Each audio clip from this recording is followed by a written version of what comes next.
lottery this year. What is the? All right, greetings, Boise State fans. We're here at ExtraMile Arena. Boise State loses a tough one in overtime, 86-82. Nice enough to join me for a couple minutes. The head coach, if I can get it right here, Leon Rice. Coach, obviously a tough one tonight, but compared to the game a couple days ago, obviously just a totally different type of game, and you played much better. But unfortunately, the free throw line again was struggling for you. Yeah, you've heard me say it a million times. That's in these close games and then against good teams, you got to be able to make those. We left at least 16 points on those, but we missed a lot of one-on-ones too. And they outscored us by 18 at the free throw line. And that, in the end, that's the difference of the game. And it's really, really hard to overcome that. It's kind of a catch-22. I mean, you obviously played great. You do some great things. So is it a good thing that you think the free throws can be corrected, or Yes. is it a bad thing that if you say, okay, if we make 2 or 3 more of those, then we win? Yeah, absolutely. I mean, our guys were devastated to lose that game, and they put a lot of time and they put a lot of effort into the free throw line. They're not, it's becoming a mental thing a little bit, and I'm going to nip that. So we'll get them right, and but it creates too is a team that, like St. Louis, fouled us a lot on purpose. And so what happens then is sometimes some of those get missed because they don't care if they foul you, if they know you're going to not make them pay at the line. And, that's what we got to be able to do. A high-level basketball game, though, and It two teams that are both fighting for the same thing, a big key kind of early non-conference win. I mean, the second half there was back and forth, and Chavez hitting these 40-foot threes, it seemed like. And it was up until the final score, I mean, it had to be a fun game to be a part of. It was great, and that's what as a competitor, that's what you want. And I schedule a lot of tough games for us to test our mettle and to expose things we need to expose and to get better at things. And that's what we're gonna do. And I got resilient guys. They're gonna keep fighting, and we are gonna get better. And we'll solve that free throw thing. Pavle and some of the young guys that got in there, obviously Pavle and Tyson. I mean, you look up in crunch time and in overtime, and you got those two guys in the game. I mean, what you got to see some encouraging signs from those guys. Oh, no doubt. And we've been seeing those. It's just, I got about 10 guys, and so the rotation hasn't been as clean as what I'd like it to be. And I think that helped us tonight to get Tyson in the lineup, and it helped clean up the rotation a little bit. I know you've liked Tyson for a long time. I mean, we saw in Charleston some glimpses there and had some big shots. But I mean, for him to basically want everybody to clear out and drive the lane and score a tying bucket in the final minutes. I mean, is he looks like he's going to be somebody special for you. Yeah, he is. And we believe that. And I guess maybe the thing I would say is that it's kind of like bringing a pitcher up. You don't want to bring him up too early. You want to throw him out there at the right time when he's ready. And we felt like this is the time he's ready now. With Habuki jabbing 27 points, but as you said earlier, he's probably going to think about the 5 for 11 from the line. But for you guys needed somebody that wanted the ball and wanted to step up and hit some shots, and he certainly did that for you. No doubt. And by putting Tyson in the lineup, it moves Abu to the 3, and I think he's better there. And because he gets going downhill a little bit more and gets the ball ahead where he can attack, and I think he's more comfortable there. And final thing, I mean, he obviously doesn't get any easier. Tulsa coming to town on Friday. I mean, how do you kind of keep this from snowballing and turn the page and keep the guys' confidence level up after a tough stretch here? Well, it has been a tough stretch. The trip East Coast and playing 3 great games there, and coming back and having the disappointing game the other night, and they're going to bounce back. And we're going to, we're coaching them hard, and we're working hard, and they're working hard, and we just need to breathe a little bit and go make some free throws. But there, as a coach, man, I have no complaints about how hard they play. We made some defensive mistakes early tonight, but give up some threes that we usually don't do. But it was like you said, it was a high-level basketball game, and those are 2 good teams. And that's what the fans. I really, really appreciate the effort they gave and coming out tonight, and they were terrific. Appreciate Coach Rice, and good luck on Friday against Tulsa. All right, thanks. There he is, Leon Rice, kind enough to join us here on the live post-game show as Boise State falls 86-82 to St. Louis in overtime. This is the Lithia Florida Boise post-game show here at BroncoNationNews.com. Appreciate Coach Rice for giving us a few minutes. Obviously, a tough game there for the Broncos, and we got some time here. If you got some questions, some comments, you want to jump in and talk about this one. Again, 86-82 in overtime. Boise State falls, and no way else to talk about it. Just a really bad, rough performance at the free throw line for the Broncos, and it obviously cost them. So as we get around here and get set up so we can talk for a little bit. If you got a question or a comment about the game, we'd love to take that. Boise State, again, falling in overtime 86-82. And we said it, but the difference in this game was at the free throw line. Boise State goes 12 of 26.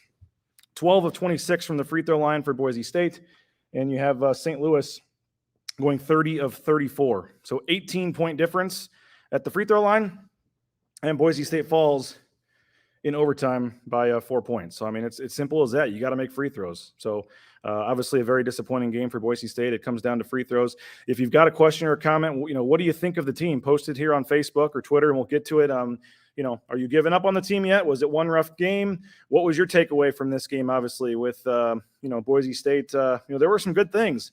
Abu Kijab had 27 points for Boise State tonight. That was a very good thing for the Broncos, but he only went 5 for 11 from the foul line, as Leon Rice said. So as much as everybody's going to talk about, his 27 points, he's probably going to talk about the 6 free throws he missed, which potentially could have won the Broncos the game. So obviously they're in a rough stretch right now. There's no doubt about it, and it's certainly something that they've got to figure out how to make a free throw. It's really not that hard to make a free throw, and they've got to find a way to do it. And a 12 of 26 is just it's got to be kicking Leon Rice and their staff. You do everything you need to do. A big game like this, you got a nice crowd. St. Louis is a top 100 Ken Pom team. It's a chance to really, really get a nice win at home, and you miss 14 free throws. So obviously a tough game for Boise State, and they're going to look to bounce back on Friday when they play Tulsa. But go ahead if you got some questions, some comments, we'll get to them. David Gardner, what did you think about the timeout at the end of regulation? I thought Acott was ready to take his man. I just asked Leon Rice about that in the post-game press conference before he came on, and he said that, because he usually doesn't call timeout. David, and I know you had a good view of that right there behind the bench, and he usually does not call a timeout. He lets them play out in that situation, and he said that it looked like SLU's defense was set and that they were going to switch it, and they just thought they'd have a regular, a better chance to call timeout and set something up. That was the play. And if he leans into the guy and doesn't fall back, he might get a foul call because there was some contact, but he was kind of fading away. So you're not going to get that call at the end of regulation. But he, as Leon told me, he said, if I didn't call timeout, you would have said, why didn't you call timeout? And if you do call timeout, then fans say, why didn't you? So it's kind of a tough situation there, but that has kind of been Leon's MO in recent years to not call a timeout in that spot.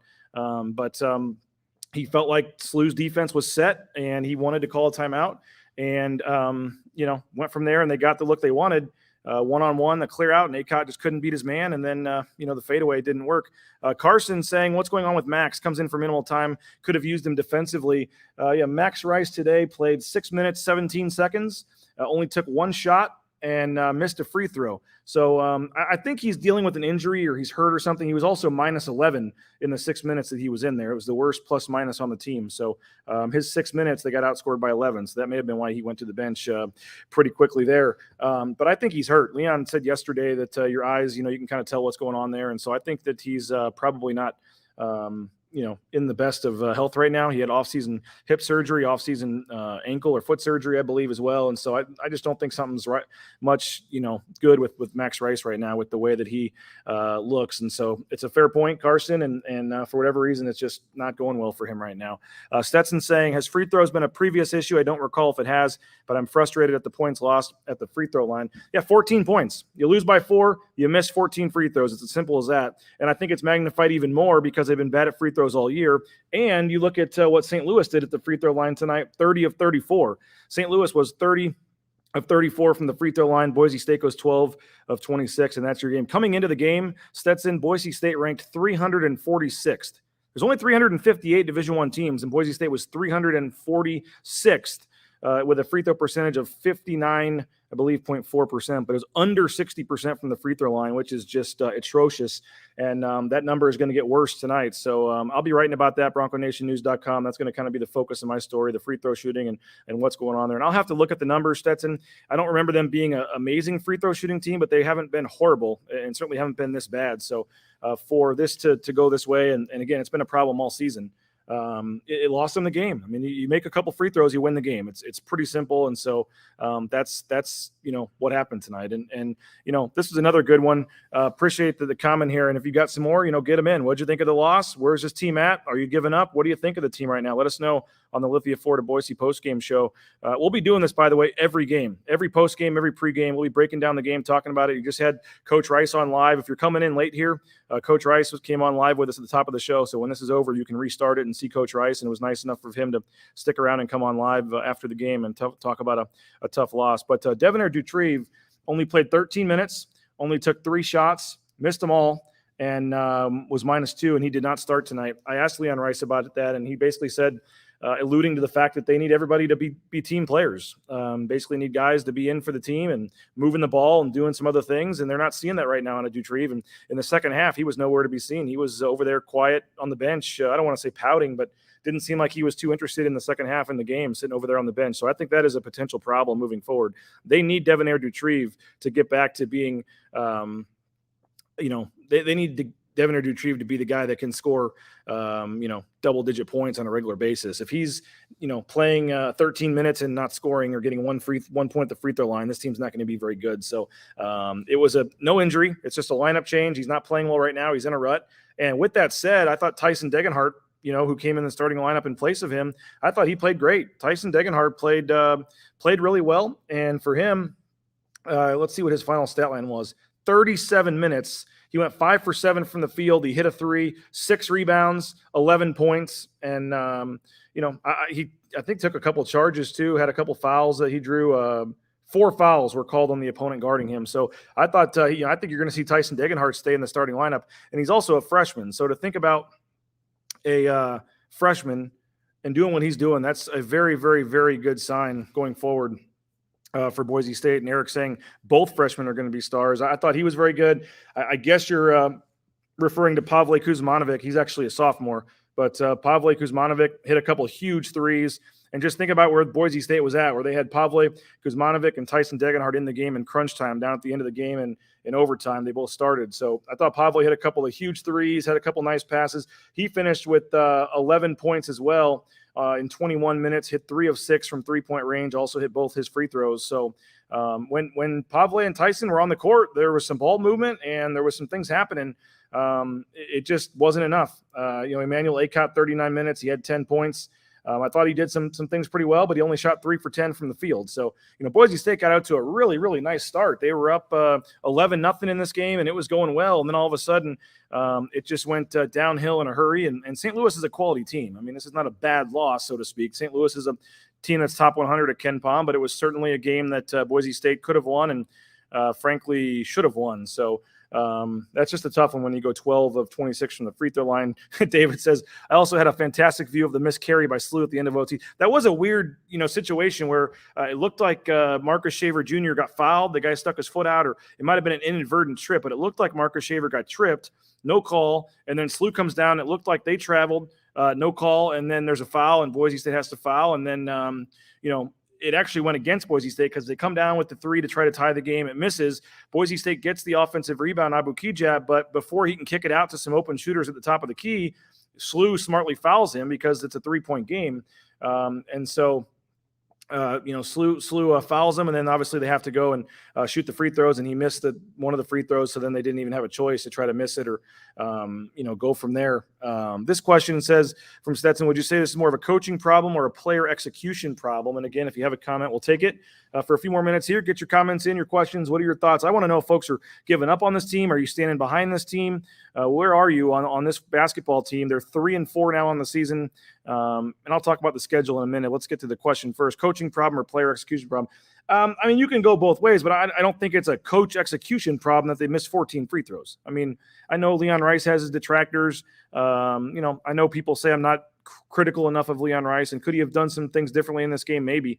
But how is Leon Rice supposed to make 14 more free throws? I mean, if they make 3 more free throws, they probably win this game. So it was just, they're just not a very good free throw shooting team. And obviously they shoot free throws in practice. People say, oh, do they shoot free throws in practice? Do they do that? Yes, they shoot free throws in practice. It's just for whatever reason not working in the games right now. And so, I'm not going to say that Leon Rice should be Mountain West Coach of the Year right now. I'm not saying that, but I do think that when you go 12 of 26 at the free throw line, it's hard to put that on the head coach. When you've got, Abu Kijab 5 for 11, Mladen Armouche 0 for 3, Tyson Degenhardt 0 for 1, Acott was 3 for 5, Max Rice 0 for 1. And then the only guy that had success really was Pavle Kuzmanovic, goes 2 for 2 at the line. So just an all-around tough game for Boise State. And, they lose this one. And you look at some of the key stats, SLU had 32 points in the paint. And SLU also got 31 points from its bench. SLU got 31 points from its bench. Boise State only got 12. So, SLU had more waves of guys to come in, and it obviously paid off for them at the end of the game. And so, that's a quality SLU team. That's a team that's going to compete for the A-10 title. They're going to be in the mix, come tournament time. That they're a quality team, and this would have been a chance to get a really quality win. Carson, I wish you would utilize the post more. Felt like Armouche was winning his battle most of the night. Yeah, beginning of the game, Armouche started out strong, right? Had a couple buckets. My notes are over there with the scoring, but he started out really strong, and I was loving what I was seeing from Armouche. And then he did kind of go quiet. They kind of switched later in the game to more of a guard lineup. Basically, he was playing some with instead of Pavle. And they had Najee Smith in there a little bit. And so they kind of went to the more of the guard lineup with Pavle and Tyson in there together instead of Armouche. But, they had a couple big guys in there, and he got block shot a couple times. But overall, he had 10 points. 8 points, 10 rebounds for Mladen Armouche. He had so I thought, I would agree with that. I would agree with that, Carson. I think there was certainly a chance that they could have done more from that standpoint and tried to feed him a little more. But, they got to do something. And he missed all 3 of his free throws. And Leon Rice even said at the end of the game that it felt like SLU was fouling them on purpose because they knew they couldn't shoot free throws. So certainly they got a lot of problems. And Tulsa comes in on Friday, and Tulsa's a quality team as well. So it's not going to get any easier. I thought the crowd, what they announced it at 6,700 something. It looks like it felt, it was fun there in the second half. The crowd was getting into it, going back and forth. And, I had a good time tonight. Obviously the final score stinks. But overall, I thought Boise State, played, other than the free throws, played decent. I thought it was a back and forth game. If you came to the game, other than the free throws, you had to be entertained, I would assume. Some of the 3-pointers that Marcus Shaver hit, I mean, my gosh, the one he hit to put him up was like 10 feet behind the 3-point line. I mean, that was insane stretch there where he was hitting some of those threes and, again, just couldn't hit the free throws. Derek saying, was curious to see what you think about the last play, Acott getting the ball. Would have loved to have seen Kijab get the ball there. I don't know if I can do this on my phone. I can try to play this while we're talking here. I've got video of the final play.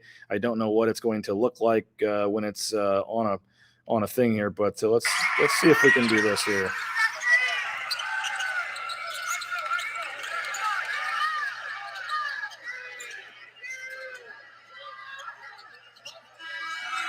No contact called on the play, and we'll play it one more time here. He had an opening. They cleared out for him. And, that was kind of the look that they wanted. I think you can go back, Derek, to what we talked about earlier. Did you want a timeout on that play? A lot of times Leon Rice just lets it go. But he, with 7 seconds left, could tell that SLU had set up the defense and they were going to switch, and he didn't love the look he saw defensively. So he decided to call the timeout. And I would have tried to get the ball in Marcus Shaver's hands. I said that before the play. I feel like you get it to Marcus Shaver at the top of the key and let him just try to drive and make something happen. I mean, he was getting to the rim, and he can also pull back and hit the three. I mean, I think that needs to be Marcus Shaver getting the final shot there.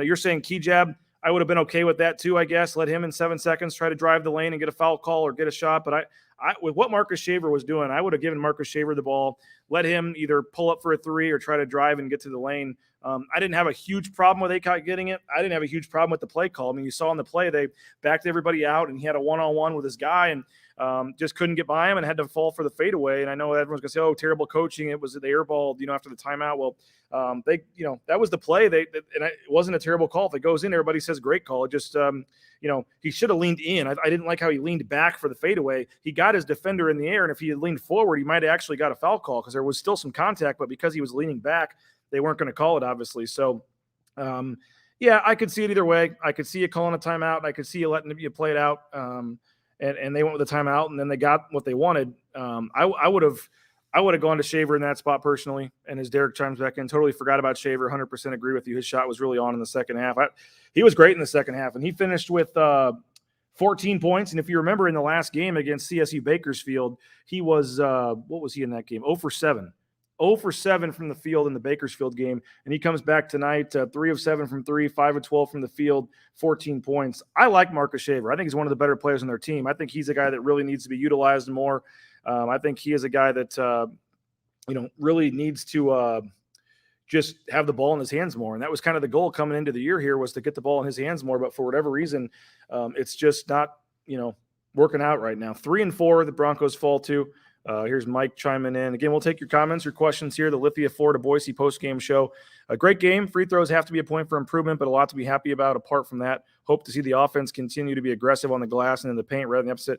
Mike, nice to see a positive comment in here. Haven't been too many of them tonight. Appreciate you, Mike, for I believe you signed up for the site today. I think I saw you on the list. So I appreciate it, Mike, and appreciate everyone, actually. It's been a heck of a first day. It's a day I'll never forget. We're well over we're approaching 250 subscribers here. I'll keep the deal going for a little bit longer till midnight. I think it is $52 if you want to subscribe. It's $1 for the whole $1 a week for the whole year. So you pay $52 before midnight and you get a whole year of coverage, and that helps support these post-game shows, helps support my travel to the away games, helps support of a lot of what we're doing here at the paper. So this is the day one. And it would have been a perfect day if Boise State would have found a way to win the game, but they didn't, and they fall 86-82. So, but for me personally, it's been a day I'll never forget. Starting this site and seeing the commitment from people to step up, and again, almost 250 subscribers blew me away. I was hoping to get 100 today, and so appreciate all of you that are watching that subscribed. If you haven't subscribed, BroncoNationNews.com. You can check it out. I got some really, really, really big ideas. Eric, appreciate you. He says he signed up. Looking forward to see what you do with this. And I just don't think anything like this has been done in Boise. I mean, I'm not trying to sound conceited or cocky, but look at this. We got the graphics, the show. This is just pretty cool. And this is fun to come on here and just BS with you guys after a game and talk. And I don't have to worry about a deadline. I was so happy for the first time in my career to be covering a basketball game like this and not have to worry about writing a story during the second half, so I could hurry and miss part. Usually in the second half I miss the game because I'm writing my story. So to be able to just watch the game and take my notes and get ready for this post-game show was very nice and very rewarding for me, and I think it's going to be a lot of fun moving forward to do this and get players and coaches. And again, if you're just chiming in now, Leon Rice came on live at the beginning of the show, so you can go back and watch that afterward. And tomorrow at 3 o'clock we're going to have Jeremiah Dickey, the Boise State athletic director, on. Sean Garris, a softball coach, at 10 a.m. tomorrow. Matt Bouster at noon. So we got 3 live shows tomorrow. We'll keep this thing rolling with the live shows. And I got to thank Lithia 4 Boise, our title sponsor on these post-game shows. Appreciate their support for stepping in. You'll be hearing some more about them moving forward. Rowpaint.com as well. You see their graphic there. They're our title sponsor. Power and people, pride in painting. Rowpaint.com. They are the official paint and coatings company of Boise State Athletics. A lot of great sponsors that you're going to hear about moving forward, and appreciate all of them and appreciate all of you for, like I said, what has been a great first day for me. Are you going to Provo for the volleyball game? I am not going to Provo for the volleyball game. I believe it's Friday, the same day as the St. Louis or the Tulsa game here for basketball. So I'll be covering basketball. But again, I will have Sean Garris, the volleyball coach, on tomorrow, and then we'll have a recap for it up on the site. If you got a question or comment about the game, that's the other beautiful thing about this. If there's people asking questions and people watching, which they are, well, we can keep this thing going all night. Doesn't matter to me. We'll talk Boise State sports and keep it going. So Stubbs says, knowing what you know now, what do you think this team's ceiling is? Leon's teams always seem to get stronger as the season goes on. Leon said after the game, I mean, he everyone's kind of saying, 4 losses already and the season's spiraling and all this. But I mean, he's scheduled hard for a reason. He wants his team to learn and be in these games. So when they get into Mountain West play and they have a game come down to the wire against Nevada, they've already been in a game like this against St. Louis. So I don't think the chances of this team getting an at-large bid probably were super high to begin with. I think this team built this tough schedule to try to put themselves in position come the Mountain West play in the Mountain West tournament. So I agree, Stubbs, that I think this team can get better. I think they showed tonight that they have some grit and can hit some big shots and can do some things, but certainly 3-4 is probably not where you want to be. It's just been a weird year.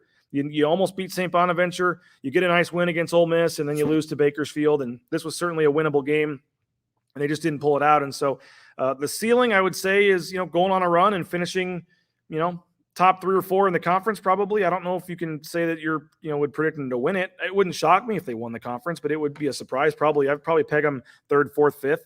And then I think they're a team that's going to be competitive against everybody they play. And they're going to go to the Mountain West tournament. And maybe this is the year where everyone writes them off and says they have no chance. And maybe this is the year they actually do something in the tournament. And as opposed to quote unquote choking late in the season, maybe they take their lumps now, they get better, and maybe this team continues to improve. If you're a Boise State fan, that's probably what you're hoping for. Mike chimes in, is he planning to run more offense like we saw tonight? I missed Leon as I was driving home, but I feel like tonight is the way they should be playing.